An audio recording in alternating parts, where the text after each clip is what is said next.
distinction project presentations, and we're going to start with Louis Santos. Thank you. So, hello everyone. My name is Louis Santos. The topic I chose to do research on, as you can see, is perceptions of depression among Hispanics with Pentecostal beliefs.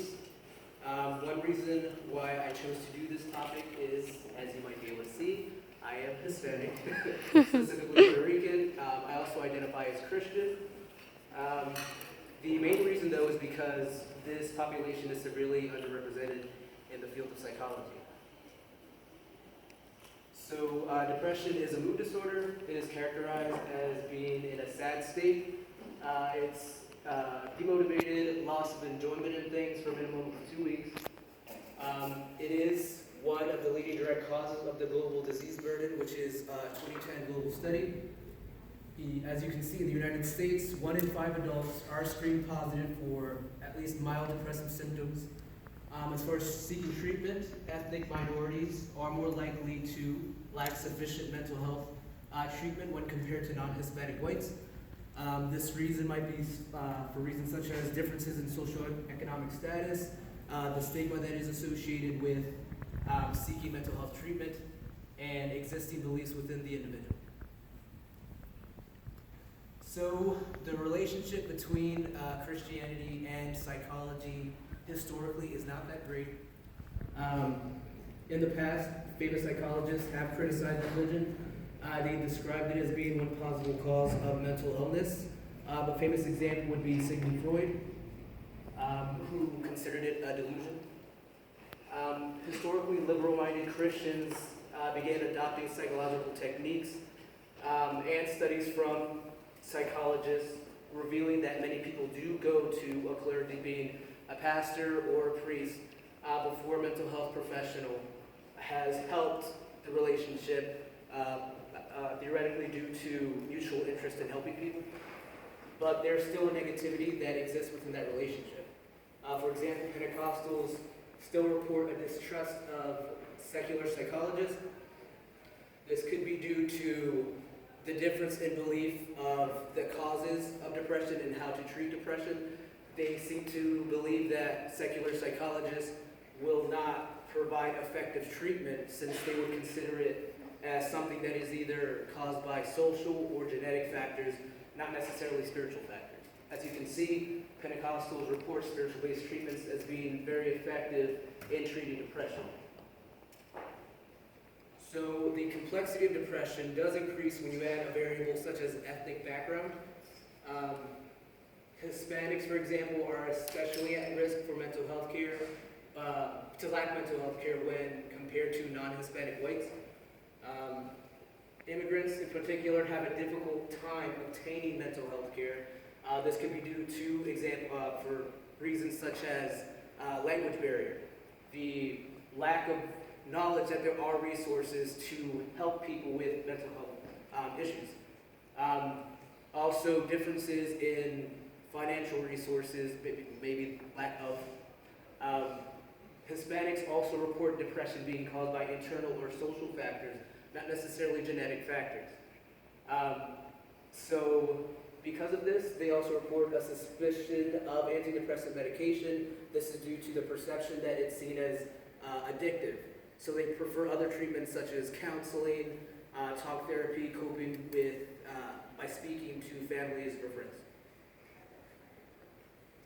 So the perception of Hispanics that they have about depression may be influenced by acculturation.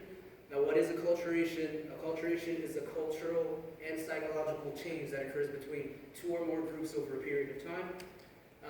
Theoretically, Hispanics who are less acculturated, they may be less likely to seek depression that includes antidepressants. As I said in the previous slide, Hispanic immigrants tend to view antidepressants as addictive.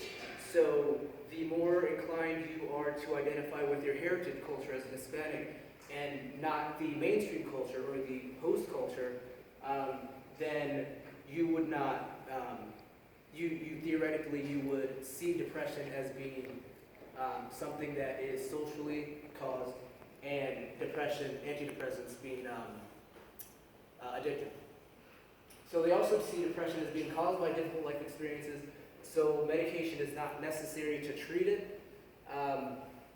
So because of this, you would think of if, for example, depression is caused by a death in the family or other social factors, theoretically you wouldn't see that you needing antidepressants to treat it as much as you could just go to a therapist to talk about it. So the research hypotheses were that participants high in mainstream acculturation or the host culture would report a higher possibility of depression being caused by biological factors when compared to participants who score low in mainstream acculturation. Participants high in mainstream acculturation will report professional mental health care as more effective than participants low in mainstream acculturation. Participants high in mainstream heritage acculturation will report higher levels of religiosity and lower levels of depression.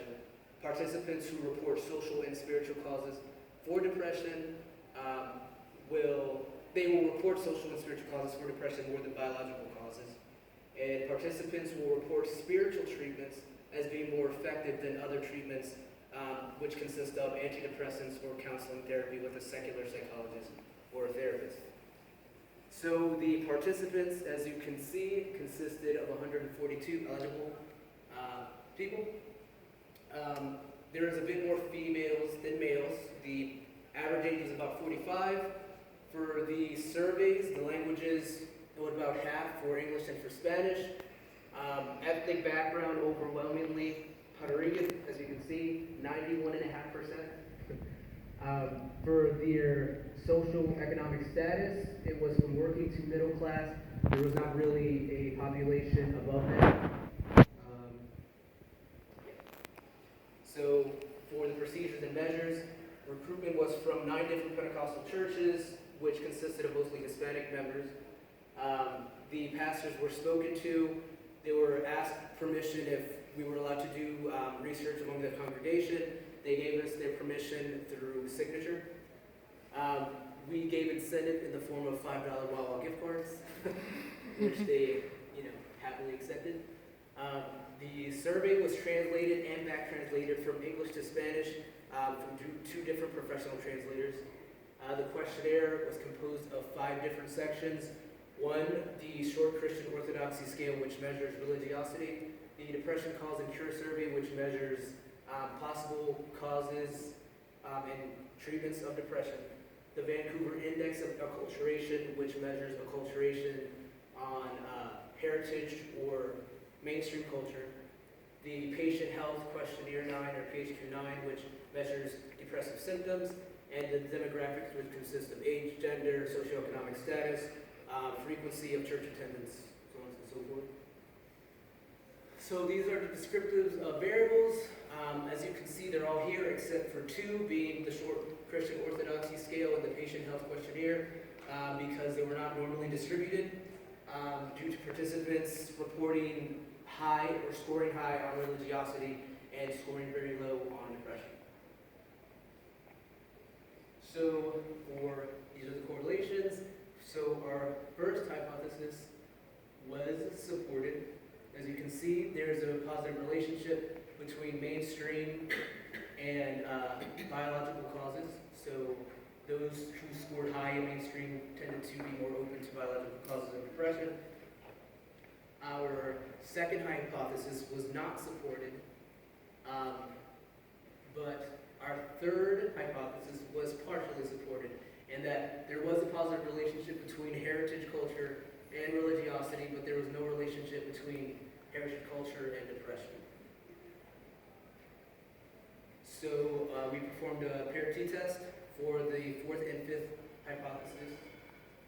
The fourth was partially supported in that social relational causes were seen as a probable cause of depression when compared to biological causes, though lack of faith and biological causes were seen at the same level of probable cause of depression.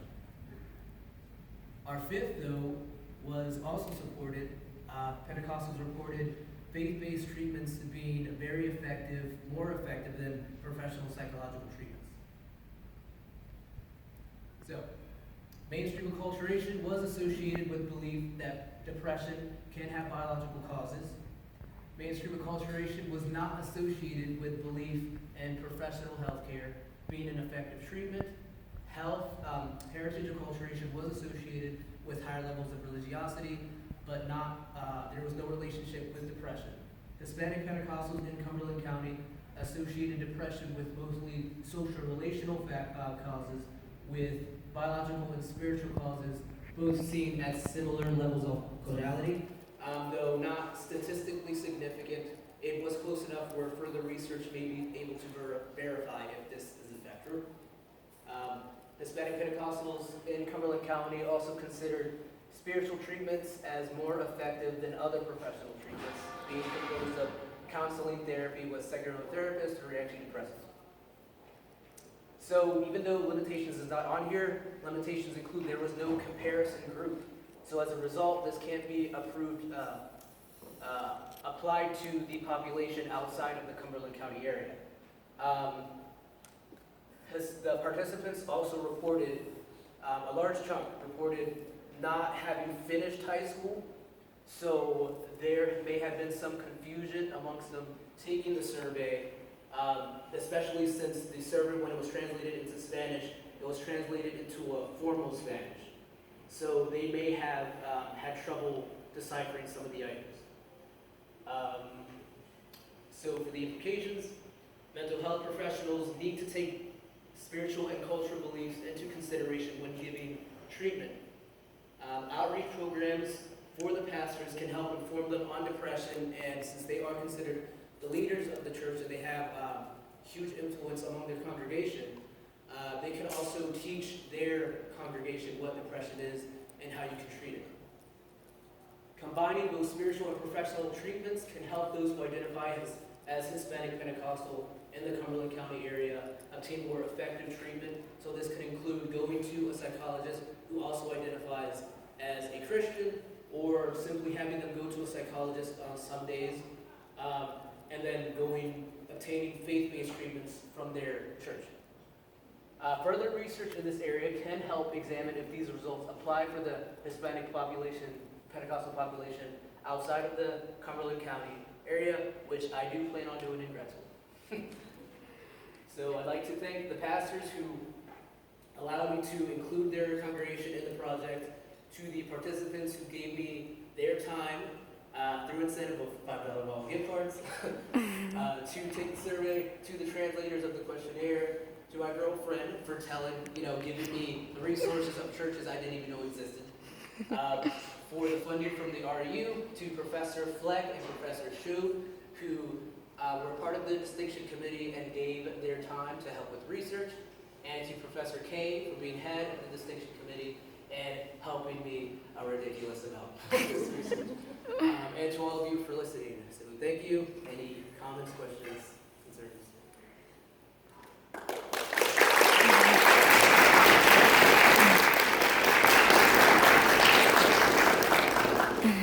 I do have a question. The 9 churches that you did visit, do you plan to go back and report your findings, and do you feel that they would embrace them?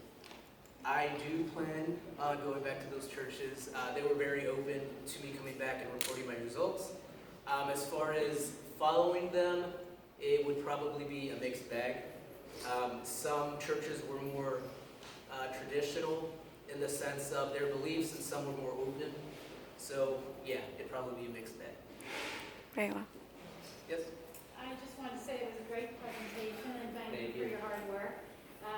This is something that medicine and nursing grapples with too all the time, and it's a very important reminder that spirituality and religion needs to go hand in hand, even in medical care plans and nursing care plans, so that there is compliance with the plans and continued healing. So for this population, it's particularly important even for their physical health. So thank you. Thank you. It was a fantastic study. I was wondering what your age range was, and if you tried to compare results by age cohort. Because because older adults who grew up in an earlier era may have very different beliefs and experiences. Did you get a chance to look at that? So the youngest participant was 19 and the oldest, I believe, was 82. I did not get a chance to look at differences between the ages, though, like I said, the mean age was 45. The majority of the participants were probably in the 30 to 50 range. So yeah, there's really, if there was a focus, it would probably be more along the lines of age 30 and up, with a few participants being considered in the 18 to 30 range.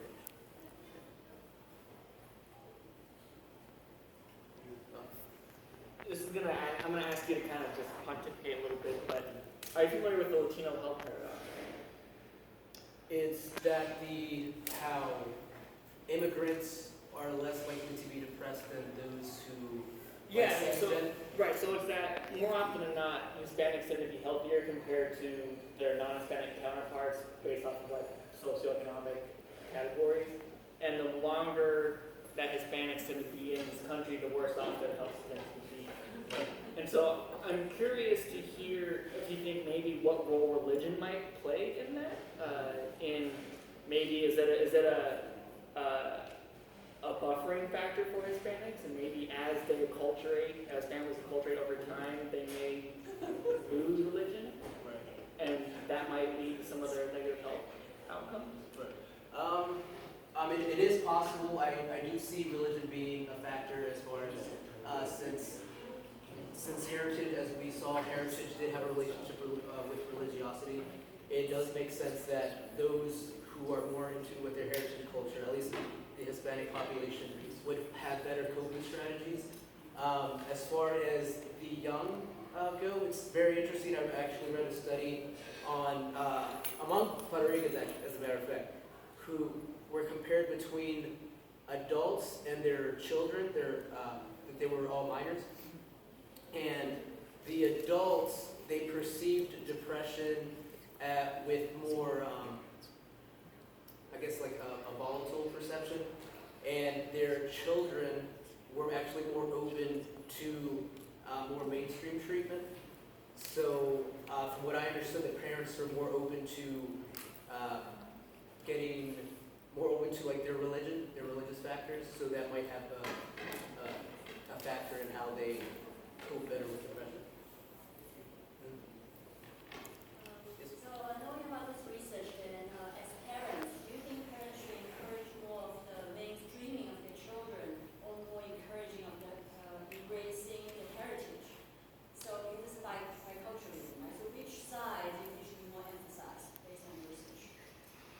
So I do believe in there being, I guess, like a combination of both, since they're both, since acculturation is seen like on a multi-dimensional scale or spectrum.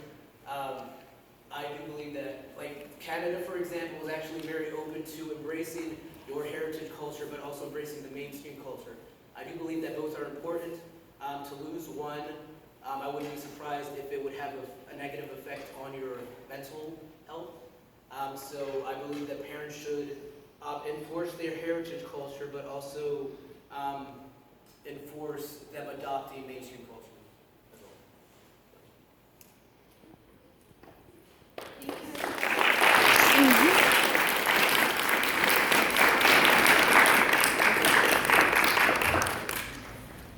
Thank you. So the next presentation that